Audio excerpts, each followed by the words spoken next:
All right, Rayshon, 2 touchdowns and a 31-7 win against Peru today. What'd you have going so well on the ground in the first, especially in the first half? Our coaches schemed up a great scheme for their D-line because we haven't seen anyone like their D-line. So we had a great scheme to trap the number one D lineman in the nation. You know, we're gonna trap him, double him, just make sure he did everything wrong. You know what I'm saying? So that's what we did.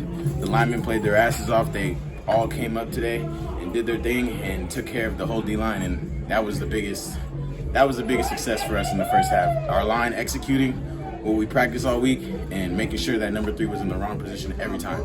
So, and the rest is easy after that. Tough loss last week. How important was it for the team to not let that impact the way things went this week? It was very important because we had a tough loss last year to Grandview, and we came into Peru and we let it affect us. So we were not trying to have that happen again. And this time the loss was even worse. You know, we lost by 2 this time. So now it was important because we knew what could happen, and we knew if we just focused on ourselves one day at a time each week that we would get it done. And we just didn't want to repeat what happened last season. So that was all our focus on, is taking it one day at a time, focusing on ourselves, not getting too big-headed, not getting too small-headed, you know, knowing who we are. So that was really what Grandview did for us. We found out who we are and what we're capable of, and that's what we did today.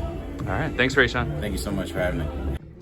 All right, Coach, big team win today against Peru State, 31-7. Let's start defensively. What do you think of that side of the ball?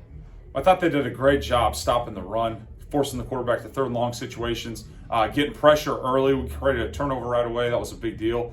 And got off the field, and because of that, we were able to win the field position battle. The defense did a great job all day. Going on the offensive side of the ball, what stood out to you?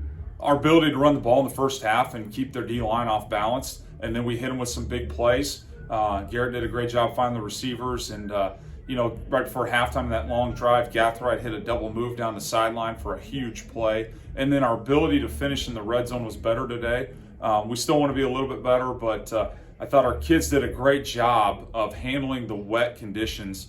Garrett threw the ball well in the rain, and we really moved the ball pretty well today. What did you think of the way your team responded after kind of a heartbreaking loss last week? I thought they responded in a positive way. That is not going to define our season, the result of that game. How we came back in that game was a big deal, how we stayed together. And because of that, we're able to focus on Peru State. And we knew Peru had a good team coming in. I mean, the defensive line they have is second to none in the NAI. And, they've got athletes all over the field. On defense, they got really good corners. So we knew it was going to be a big challenge for us. And we're going to have to find ways to run the ball. And then defensively, we're going to have to find ways to stop their running game and to force the quarterback 3rd and long and get some turnovers. And then, get some, big plays on special teams. I thought the onside kick, right, at the start of the second half was a big deal. We didn't get points out of it, but we ended up getting points. So guys did a great job with that and handled it really well. All right. Thanks, Coach. Yeah, appreciate it.